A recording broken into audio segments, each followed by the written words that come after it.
Wolfenstein is one of the game series where I feel like we are stretching the limits of YouTube guidelines here. In either case, I am here to play Wolfenstein for the first time ever, and believe you me when I say that this is probably one of the most over-the-top and violent games I've played.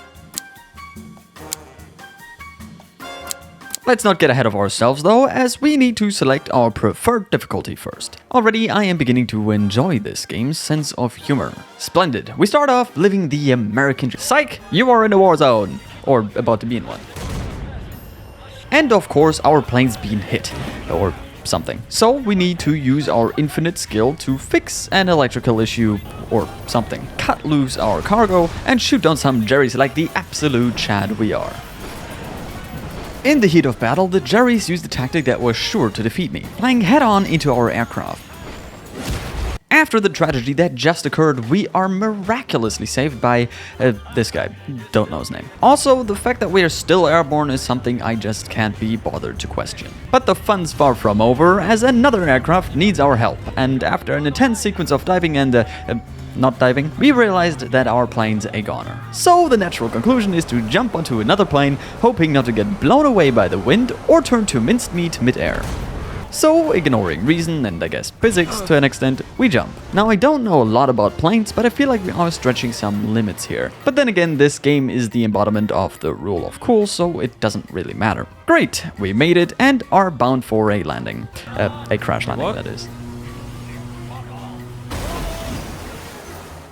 Luckily we survived, thanks to the Nazi metal abomination that wants to tear us limb from limb. Yay, but our compatriots in the rack across are also trapped, so we need to swim across to the other side and light them bastards up with a prescription dose of freedom. And so we do, almost getting squished by a three-legged AT-AT, but making it across nonetheless. Here we go.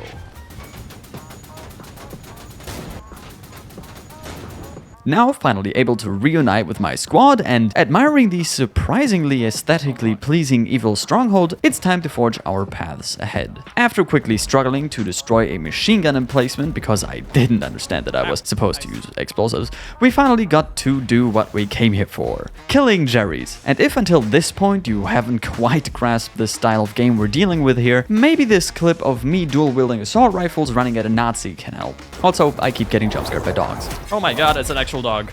After fighting our way through the trenches, we made our way into another bunker where we are starting to slightly test whether YouTube is going to like this video. I'm positively confident that we're fine. Alright, to enter the actual facility, we mow down some more Jerrys, yada yada, you know how we do. Making our way inside, we fight some more Nazis, some Nazis, and finally, more Nazis. Until we eventually make it to flak emplacements, which is where I realized how scary that hunk of metal patrolling the beach actually is.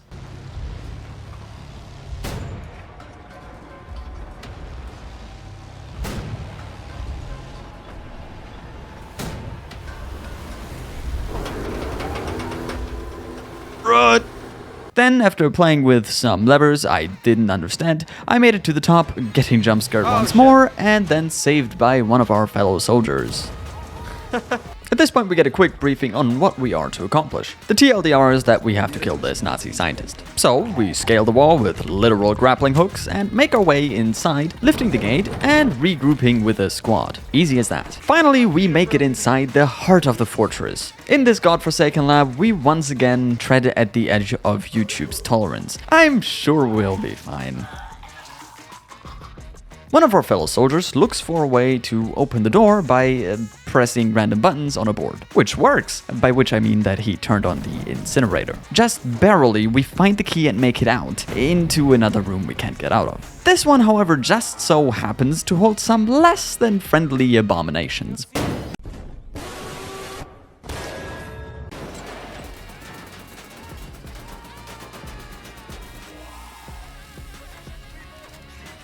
Looks like our hulking pal has a problem that can only be solved with the only medicine that's effective. Bullets. Hey, look, it's the guy! Now that that's dead, time to get crushed, I guess. Fortunately, we survived. Unfortunately, one of us is about to receive an involuntary frontal lobotomy. Thank goodness that scene isn't shown in the game.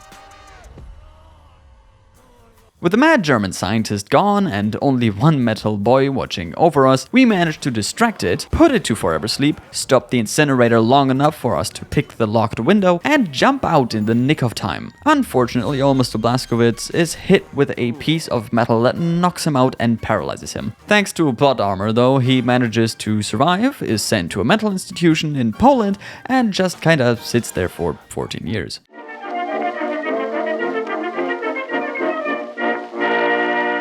That is, until the Jerrys decide to get rid of the patients, killing the owners in the process. Oh right, and also putting the main character's love interest in danger because motivation.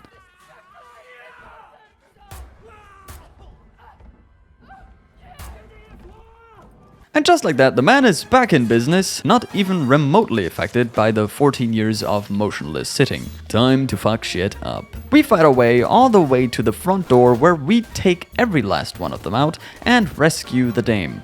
Also, there's a Nazi in the trunk. We make it to the woman's home. Oh, by the way, her name is Anya, and for some reason she speaks flawless English in German-occupied Poland. Where to? Anyways, after the folks explained that it has been 14 years since the end of the war and the Nazis have conquered the world, Blazkowicz decides to talk to the Nazi officer in the basement.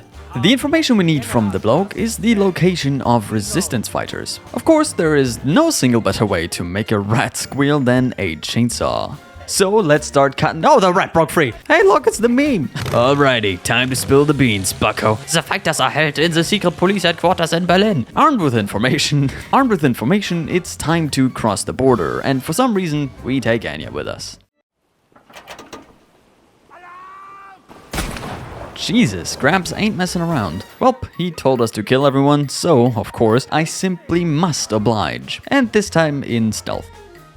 We shoot our way through the facility until we find the lever to open the gate, and I haven't struggled with a single lock whatsoever. I actually haven't. I don't know why this line is in the script. One more checkpoint needs to be cleared, and I decided it best if we just let her rip.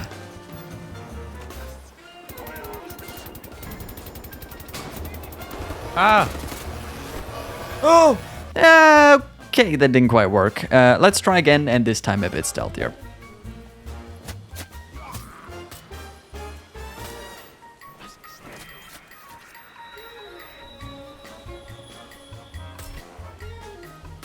There, better. Now, onto Berlin. Wait, what the hell?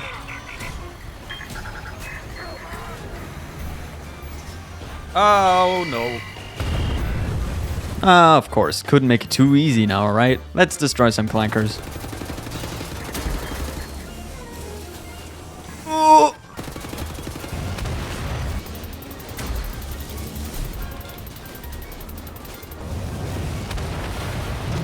Finally, we make it on the train to Berlin, where we struggle with a coffee machine.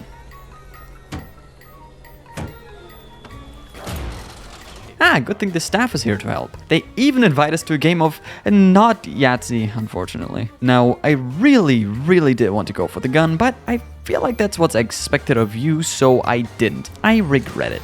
She's nuts. Alright, time to get out of here.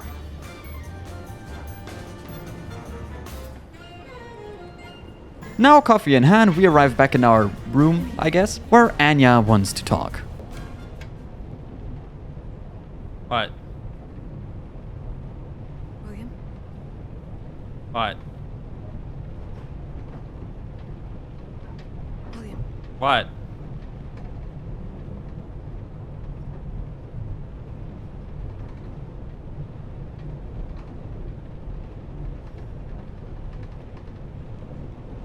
Alright. Now, we made it to Berlin with a nice view of the secret police HQ, I think. And of course, the plan is unnecessarily convoluted. Anya talks to one of the guards while we climb and sneak our way across the rooftops until we can jump onto the prisoner transport, which will then get us to the prison.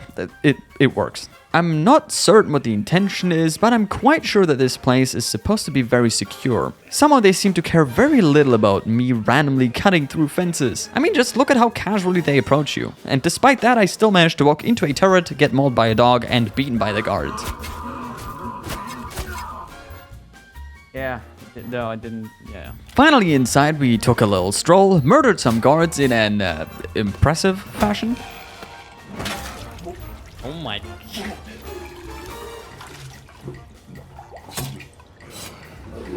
navigated what I believe to be the boiler room, and lastly, make our way to... Oh my god! Don't worry, we can safely make our way past that thing without any issues at all. Reaching the cell block, we trade some more blows and make our way up to where the resistance fighters are held. Cutting him loose, we quickly discover that one of the imprisoned rebels is our old pal Wyatt. No way! I absolutely couldn't foresee this. Gosh, oh my. I thought it was a goner. Alright, let's get out of here. We sneak behind the guards to kill them, yet only Wyatt survives because... of course. Now it's just a quick jog past the Panzerhund, some armed guards, and nick a car. Wait, I get to drive? Oh, hell yeah. Oh.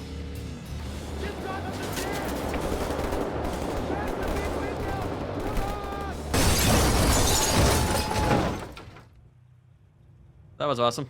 Thank goodness we are the main character, jeez. Using the good old sewage, we managed to escape. Sort of. We are still being chased around the city. But in the firm surveillance state, there is one blind spot which we conveniently use to access the rebels' Berlin HQ. And look at... that needs to be looked at by a doctor. In here, we meet a bunch of new characters, like that lady in a wheelchair, that guy, this guy, and I can't be bothered to remember their names. But there's work to do. We need to find a file, for which I took way longer than I'd like to admit. I even played some OG Wolfenstein in between.